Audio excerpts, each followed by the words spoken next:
Salut les astrologues! Alors, une petite vidéo pour vous parler un petit peu de la structure planétaire telle qu'on peut l'envisager, telle qu'on pouvait l'envisager avant que l'astrologie iranienne ne pointe le bout de son nez telle qu'on la connaît aujourd'hui. La structure planétaire, c'est quelque chose qui est très intéressant parce que beaucoup d'astrologues sont évidemment habitués à travailler avec les signes du zodiaque, avec les éléments, les maîtrises, etc. Et la question qu'on m'a justement assez fréquemment posée, c'était quelle est la vision d'Alfred Witte, donc le créateur de l'astrologie iranienne, sur le sujet. Alors, il faut bien comprendre que euh, Alfred Witte a évidemment travaillé de base sur le zodiaque, a travaillé avec les éléments, a travaillé avec les signes, avant de les abandonner lorsqu'il s'est rendu compte de l'efficacité du principe de symétrie, qui est qu'une planète se trouve à un endroit matériellement, virtuellement à l'opposé et virtuellement sur les perpendiculaires. Au minimum, en réalité, ça fait que 4, ça fait que 4 planètes. En réalité, on en a un petit peu plus, on en a au minimum 16, mais bon, c'est encore un autre sujet. Euh, du coup, on s'est retrouvé avec toute une flopée évidemment d'astrologues qui se lançaient dans l'astrologie uranienne en gardant quand même des vieux réflexes d'astrologie dite occidentale, hein, la Western astrology comme on dit en anglais, c'est un terme qui est très connu mais très mal connoté chez les astrologues uraniens, chez les puristes j'entends, parce qu'en fait on a deux mouvements. On a les astrologues uraniens qui sont en fait des Western Uranian Astrology, et il y a les autres qui font une pure Uranian Astrology, donc vraiment une vraie astrologie uranienne, et les autres qui ont gardé des éléments occidentaux pour le rentrer à l'intérieur de l'astrologie uranienne. Et en réalité, quand on prend vraiment le plus pur courant astrologique, le plus pur courant d'astrologie uranienne, j'entends, il n'y a pas de signes, il n'y a pas d'éléments, il n'y a pas de maîtrise, il n'y a pas non plus de maison. Alors je sais que sur le site astrologieuranienne.com, il y a un cours sur les maisons, mais il faut bien comprendre que le système de maison a été mis au point parce que Alfred Witte était également sous pression de la part de ses propres élèves et des personnes avec qui il travaillait, qui eux avaient le désir de pouvoir appliquer ces principes d'astrologue uranien au système des maisons, hors desquelles il se trouvait perdu, parce que quand on n'en a plus, quand on fait quelque chose pendant des années, évidemment, quand on se retrouve sans rien, ça fait un peu étrange. Moi-même, je me souviens du moment où j'ai regardé une roue à 90 pour la première fois, j'ai été quand même relativement dubitatif, voilà. Euh, mais en l'occurrence, voilà, Alfred Witte a quand même travaillé de base là-dessus, et il a mis en place en fait une espèce de logique qui peut dérouter certaines personnes, mais dont on va parler. De base, son exploration du système solaire et des planètes part évidemment du point le plus important, c'est-à-dire le Soleil, le centre du système solaire, et puis après on s'écarte au fur et à mesure. Et donc bien entendu, on trouve le Soleil, on trouve Mercure, Vénus, la Lune, c'est-à-dire la Terre en réalité, puis Mars, ça on en parlera après, Jupiter, Saturne, Uranus, Neptune. Après, au-delà de ça, ne se trouvait pas, on ne connaissait pas d'autres planètes, on ne connaissait pas Pluton et on n'avait pas découvert non plus les autres. Donc, on se retrouve un peu avec une structure étrange à laquelle il faut arriver à donner des significations, des correspondances, qu'elles soient d'ordre élémental ou sigillaire, c'est-à-dire en relation avec les signes. Et en l'occurrence, Alfred Witte plaçait de la sorte. Il plaçait le Soleil comme faisant partie des éléments de feu. Et il l'associait au lion. En réalité, c'est plutôt dans l'inverse, parce qu'on avait toujours associé le Soleil au lion, que d'un coup, il était évidemment en relation avec le feu.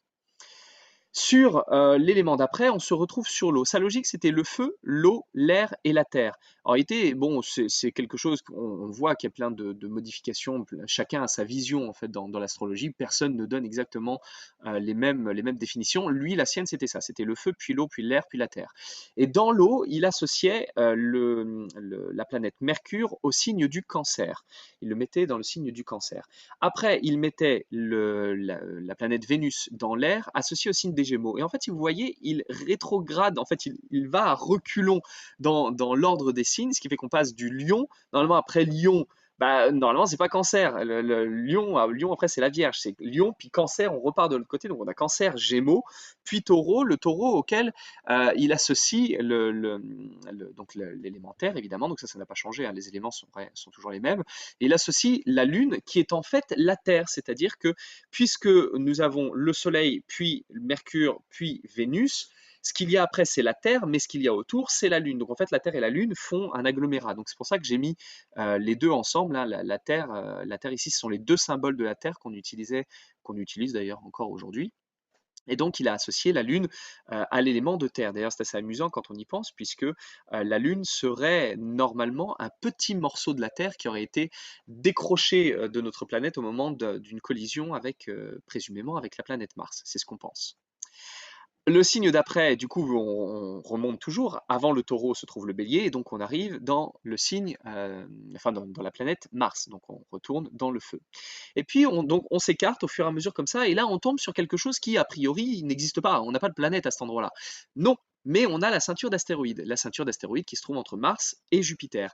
Et la ceinture d'astéroïdes, à l'origine, c'était une planète. Vraisemblablement, on pense que c'est une planète et que les anciens, particulièrement pas les astrologues, pardon, les Égyptiens, mais les astrologues égyptiens également, associaient au personnage d'Osiris, qui était un dieu qui en fait, parmi les éléments, n'était ni de l'air, ni de la terre, ni du feu.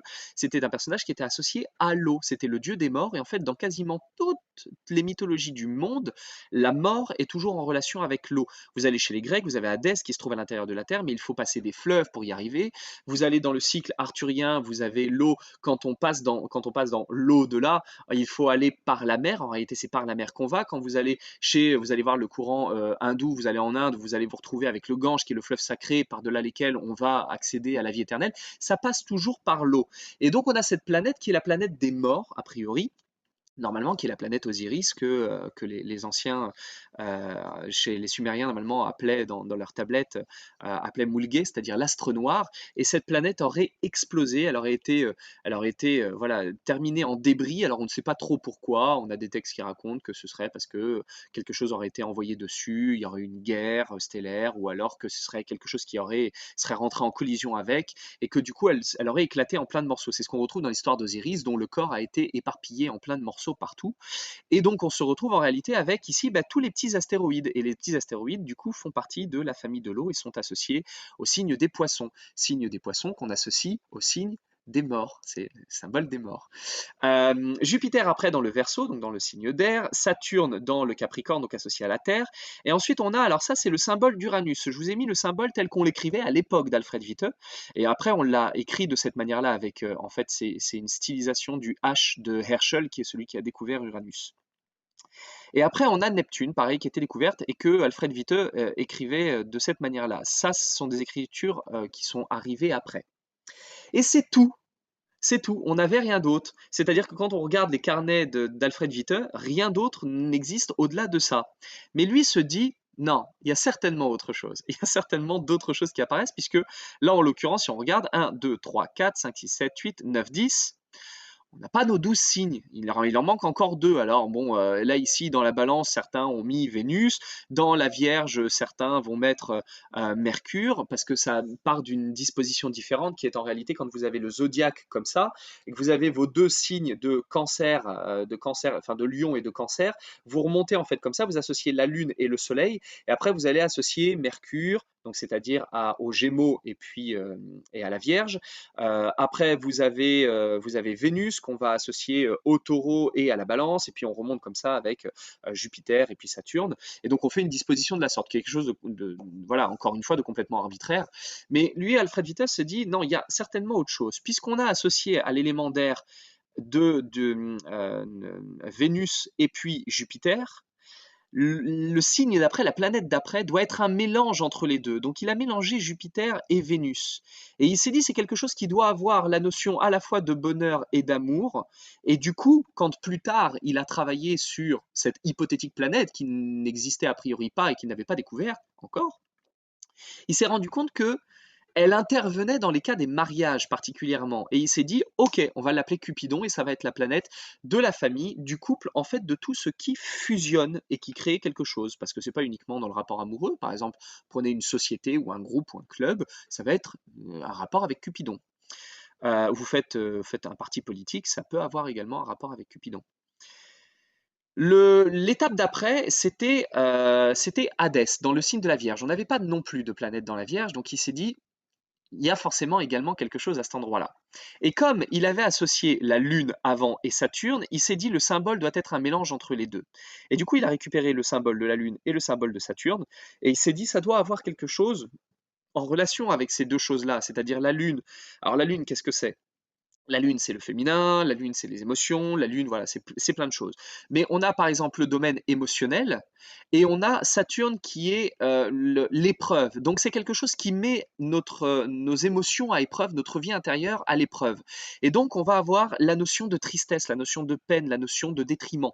On a également, puisque c'est la Lune, mais c'est également la Terre, c'est enlever la Terre, c'est enlever les biens matériels et donc c'est enlever l'existence des vivants, parce que nous sommes sur la Terre, donc ça va être la planète des morts. Mais c'est également la planète du passé, puisque c'est tout ce qui est sur la Terre et qui a disparu, donc ça va être le rapport au passé.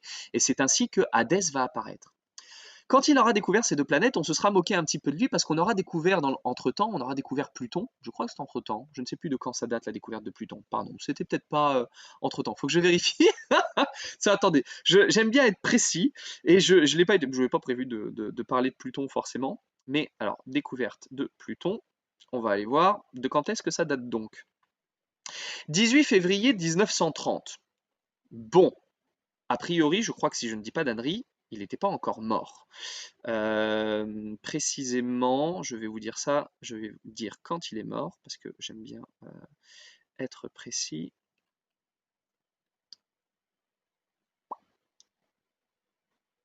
Voilà. Il est mort en 41. Donc effectivement, on avait découvert Pluton.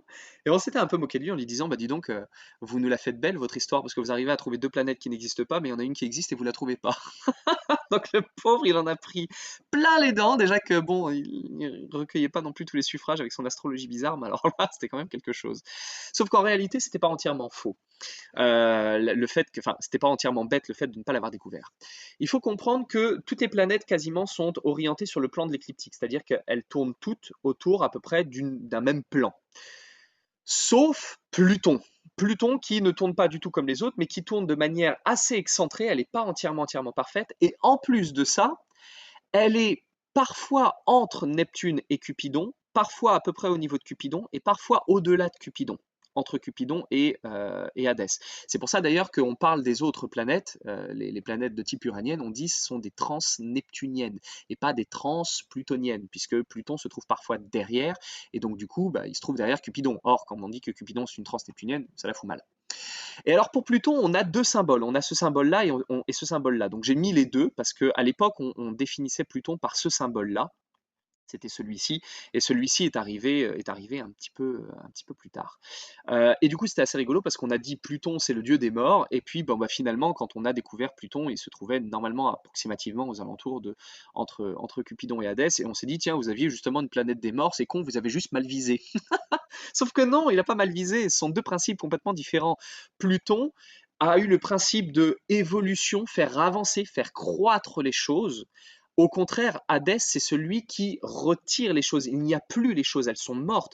C'est-à-dire que d'un côté, on a un dieu des enfers, de l'autre côté, on a un dieu des enfers, sauf qu'il y en a un qui, en gros, euh, donne une seconde vie, un peu, hein, le genre de mort où on a une résurrection après, et l'autre, c'est mort, c'est fini, il n'y a plus rien. Et donc, du coup, on a un peu ces deux principes, les deux principes coexistent, hein. Du côté de Hadès, donc du côté de la Terre, donc Pluton est un peu terrestre, et Pluton est également un peu aquatique, parce qu'il y a le monde des morts souterrain, là où on termine, où il n'y a pas d'autre vie. En réalité, quand on vous met en terre, c'est terminé. Tu étais poussière et tu redeviendras poussière. Donc c'est ce Pluton, voilà, un peu banalisé comme ça, où on va vraiment dans la terre et donc on disparaît une bonne fois pour toutes. C'est ce qu'on trouve ici, hein, avec par exemple la Lune qui est en rapport avec la mémoire, Saturne qui est en rapport avec le deuil, la faim, les blessures et la mort. Et ici, Hadès qui est carrément le monde des morts, de ce qui a disparu. Donc c'est la mémoire de ce qui est mort. Donc on retrouve ici, et Pluton va être associé à ça. Mais comme c'est également le monde des morts, c'est l'autre monde, dans des traditions, quand on passe l'eau au-delà, je fais un jeu de mots avec ça, évidemment, c'était pas comme ça que ça se disait, mais quand on passe de l'autre côté, on a une deuxième vie. Il se passe quelque chose d'autre. Et là, du coup, on va avoir le principe de Pluton qui est un peu aquatique. Donc, Pluton est entre deux eaux. On n'est pas entièrement dedans. C'est pour ça que ça rentrait difficilement dans le cadre de ce qui était défini par l'astrologie uranienne selon les recherches d'Alfred Witte. Et du coup, voilà, Pluton a un peu un profil différent et on reviendra peut-être dessus sur d'autres vidéos et de la raison pour laquelle moi je l'associe, parce qu'on peut associer les planètes deux par deux, la raison pour laquelle moi j'associe Pluton à Eris et non pas avec d'autres planètes comme par exemple Mercure, alors que dans l'ouvrage en anglais hein, des règles planétaires d'Alfred Witte, on le décrit comme étant associé à Mercure. Moi, c'est pas tout à fait mon avis.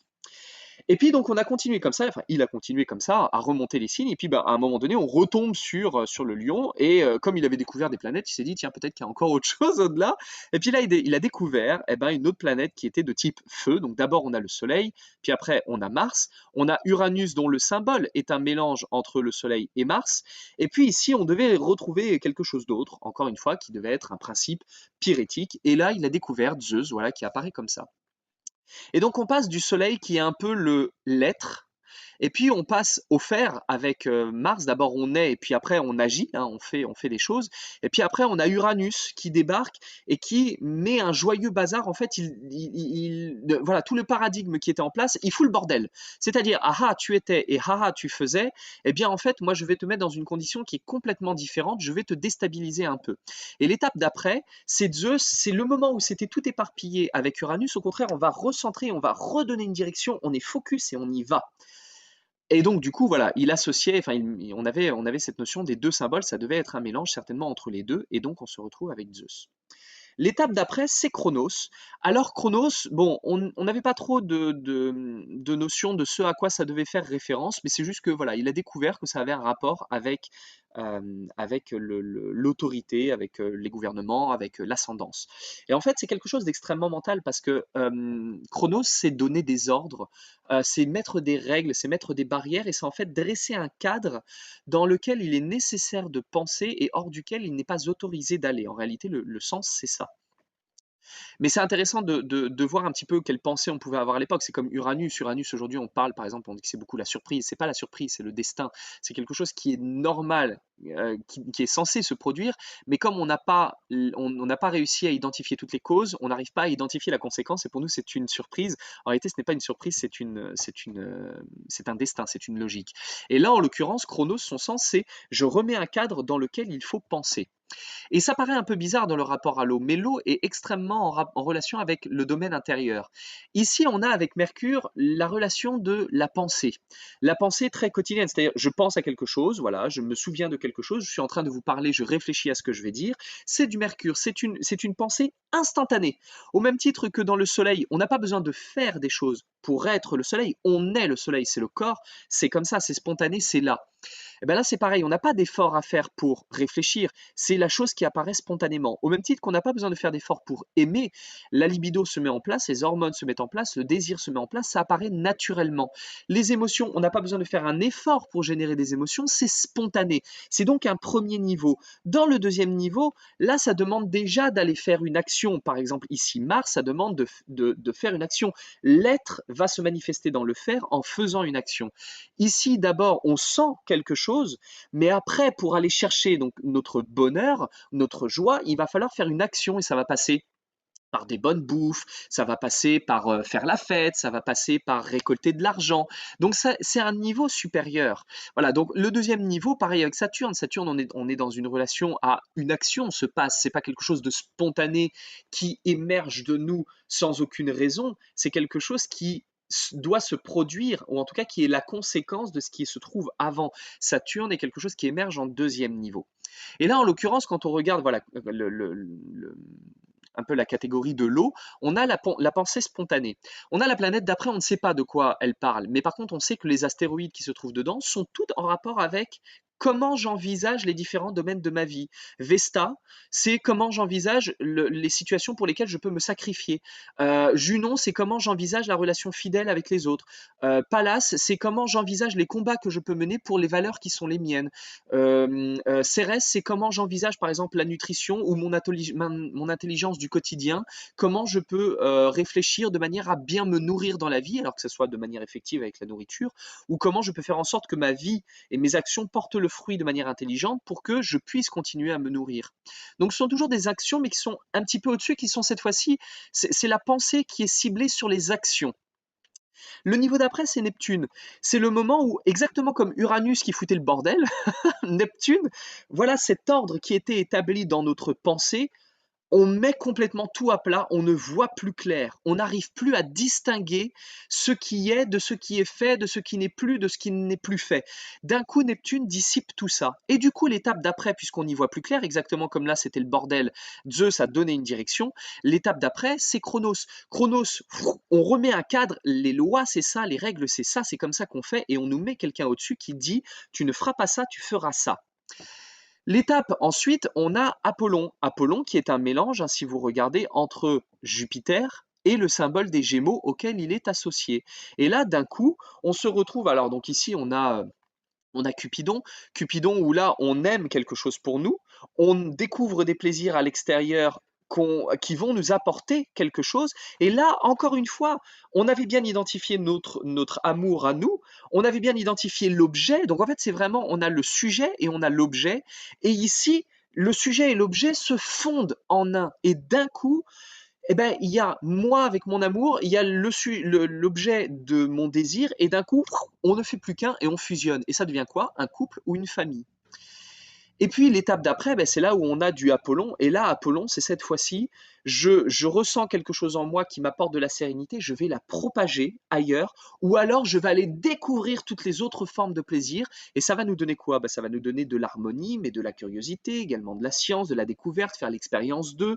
Donc c'est quelque chose qui va avoir, c'est pour ça qu'Apollon est résolument positif. Vous trouverez rarement Apollon négatif. Sauf si vous avez par exemple, je sais pas, un Hadès, Neptune, Neptune, Hadès, par exemple, Neptune, Hadès, Apollon, on peut voir un petit peu par exemple les épidémies qui se propagent un peu partout, par exemple, parce que c'est la masse, en fait, c'est vraiment les choses qui se multiplient un peu comme ça. Et puis nous avons Admet après, qui apparaît, qui est en fait un mélange là cette fois-ci entre le symbole de la Terre, hein, en l'occurrence, avec un petit peu du Mercure. Alors en réalité, voilà, là on arrive dans un domaine qui n'est plus de Alfred Viteux. Il faut bien comprendre, ce n'est plus Alfred Viteux à partir d'ici. Là, Alfred Viteux, c'est Cupidon, Hadès, Zeus et Chronos. À partir de là, on est chez Friedrich Sigrund. Et lui, il a une manière un peu différente de faire. C'est pour ça que on voit son influence par rapport à ce qui est la Western Astrology, dont je vous parlais tout à l'heure. Il a fallu quand même qu'il trouve le moyen d'intégrer un signe du zodiaque dans un symbole. Sauf que ça n'était pas la volonté d'Alfred Witte. Pour lui, basta, il n'y en avait plus. Mais il a fallu que Friedrich Sigrun, voilà, pose ça dedans. C'est pas pour rien d'ailleurs que Sigrun et Witte, à un moment donné, ont fini un peu en bisbille. De toute façon, il s'est retrouvé avec plein de camps. On avait Alfred Witte, on avait Friedrich Sigrun, on avait Ludwig Rudolf, on avait Udo Rudolf. Tout le monde s'est retrouvé avec un peu chacun à faire son truc de son côté, Ruth Brumund également de son côté. Donc ça a été un joyeux bazar. Et du coup, on s'est retrouvé avec, là, cette fois-ci, une planète qui était dans le signe du taureau, parce que lui, Friedrich Sigrund, aimait bien voir Mercure dans le symbole de la Terre. Bon, du coup, il a collé le symbole de Mercure à cet endroit-là. Peu importe, on s'en fout, c'est qu'un glyphe. Donc on se retrouve, alors ici, alors on peut dire que c'est, si on a envie d'arranger notre symbole, on dira qu'en fait c'est le symbole de la Terre simplement, avec la croix à l'intérieur de Saturne, et avec dessus, en fait c'est pas des antennes, hein, c'est la Lune, le croissant de Lune, si on veut le voir comme ça, on peut le dire comme ça. Et là d'un coup, il y a donc nos émotions, il y a d'un coup la perte de quelque chose qui va affecter nos émotions, c'est-à-dire c'est l'épreuve. En fait, Saturne, à la base, c'est l'épreuve. C'est juste quelque chose qui se produit qui va mettre en branle notre quiétude. Hein, quand on est en pleine quiétude, c'est-à-dire qu'il n'y a pas d'émotion, on est tranquille. Quand on est dans l'inquiétude, on n'est plus dans la quiétude, c'est parce que quelque chose s'est produit qui nous a turbulé, qui nous a perturbé. Et le rôle de Saturne, c'est d'aller foutre le bordel dans nos émotions. Et là, à cet endroit-là, du coup, on va aller être dans le domaine de la peine, hein. C'est quand nos émotions se fondent avec l'événement qui va provoquer ça. Donc par exemple la perte, un décès, une embûche, une blessure. D'un coup, les deux ensemble, ça nous donne de la peine. Et quand on passe encore au niveau supérieur, eh bien d'un coup, on est sur admettre. Et admettre, c'est quoi? C'est les choses qui se solidifient, qui s'arrêtent. C'est la vie qui nous quitte. C'est pas la mort, c'est vraiment la vie qui cesse. Quand vous prenez par exemple une amibe, et que vous la regardez au microscope, voyez qu'en fait, voilà, elle a ce mouvement, un peu comme un cœur qui se contracte et détracte. On a voilà, ce mouvement de systole-diastole. Et quand vous la piquez, elle se resserre, elle ne bouge plus. Et puis à un moment donné, elle reprend son mouvement, mais moins ample. Si vous la repiquez encore, elle se referme encore à nouveau. Elle reprend encore son mouvement, mais encore tout court, et à un moment donné, à force de l'avoir piquée, elle reste bloquée, elle cesse la vie, et elle n'a plus ce mouvement qui est caractéristique de la vie. Quand le cœur s'arrête, c'est parce que le cœur s'est solidifié, il s'arrête, il ne bouge plus. Et là, Admet, on est dans les choses, dans le domaine du solide, de tout ce qui est arrêté, de tout ce qui est bloqué. Et là, à cet endroit-là, ben, plus rien ne peut vivre. Par contre, on est vraiment dans le domaine de tu étais poussière, tu redeviens poussière. En réalité, on te ramène à la Terre. Et dans la Terre, qu'est-ce qu'il y a? Eh bien, il y a les strates, il y a la solidité, il y a notre planète d'où on vient. Donc, il y a un domaine des morts, mais c'est quand même de là d'où on vient. Donc, il y a quelque chose de qui va être en rapport avec les origines. Et par exemple, quand on associe Pluton avec Admet, le mi-point Pluton-Admet, c'est revenir à la source, revenir aux origines. Donc là, on arrive vraiment dans un univers très profond. Et puis, Friedrich Sigrun s'est dit, tiens, il y a peut-être encore un autre niveau, et il a découvert Vulcain, voilà, dans le symbole enfin, associé au bélier. Et donc là, on est encore dans un niveau encore supérieur, hein. On voit que la croix, là, cette fois-ci, s'est transformée en triangle. Et là, on est encore un niveau au-dessus. Là, je suis, là, je fais, là, j'éclate tout, là, je redonne une direction. Et cette fois-ci, je m'impose moi comme étant l'ordre établi. Et alors ça, pour ça, il faut le comprendre autrement. Il faut comprendre que quand on est, N-A-I-T, ou quand on N plus loin E-S-T, on est dans un univers qui n'est pas le nôtre. On va agir dessus, mais ça n'est pas notre univers, c'est l'univers des autres dans lequel on s'intègre. Et quand, en réalité, on arrive dans le domaine de Vulcain, on se fait, nous, comme étant le modèle, on s'impose, nous, et les autres vont devoir intégrer notre univers. Ça n'est plus nous qui allons vivre chez les autres, c'est les autres qui vont vivre chez nous. Et là, à ce moment-là, on a voilà ce côté je m'impose, je fais preuve de coercition, je fais preuve d'agressivité, je peux faire preuve de violence, je vais jusqu'au bout, je ne lâche pas le morceau, je suis une bête de résistance, je tiendrai bon. Et du coup, tout ce à quoi je vais toucher, je vais le faire à fond, hein. Vénus, c'est de l'amour, Vénus Vulcain, c'est de la passion. Mercure, c'est de la réflexion, Mercure Vulcain, c'est une obsession mentale. Donc tout ça va être complètement décuplé. Et l'étape d'après, on est dans le domaine de l'eau, où là, d'un coup, vous vous souvenez, on réfléchit spontanément, c'est la pensée basale. Là, ici, on réfléchit sur plein de domaines et la manière dont on va pouvoir arranger nos actions, on réfléchit à la manière dont on va mener nos actions. Là, ici, on trouble tout, hein, c'est vraiment le cadre de on perd les repères à cet endroit-là, hein, c'est vraiment le bordel. Et là, ici, on remet des règles en place. Et là, à cet endroit-là, eh bien, si vous regardez là ici sur le côté, on a l'acte de, enfin, on a le rang de l'être, ici le rang du faire, ici le rang du défaire, ici le rang du refaire et ici le rang du renaître. Et là, à cet endroit-là, on amène la pensée basique, le truc le plus petit, on l'amène à un univers complètement différent, son strict opposé, qui est la spiritualité. D'un coup, le petit cerveau qui pense à qu'est-ce que je vais manger ce midi, pense à tiens, tu te rends compte quand même que tu as cette possibilité de pouvoir te nourrir aujourd'hui?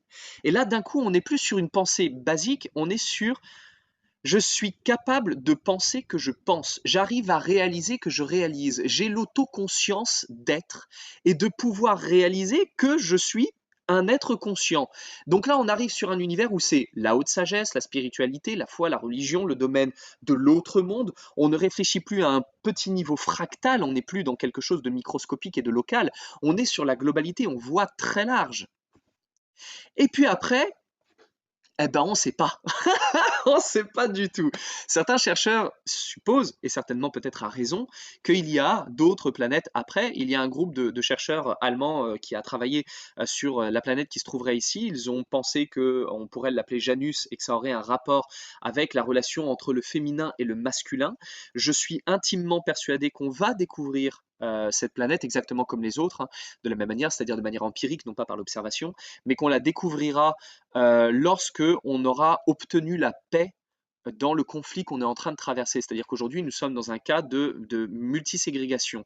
C'est-à-dire que d'un côté, les blancs tapent sur les noirs, les femmes tapent sur les hommes tapent sur les femmes, les chrétiens tapent sur les musulmans, qui tapent sur les juifs, qui tapent sur... En fait, tout le monde se tape dessus à un moment donné.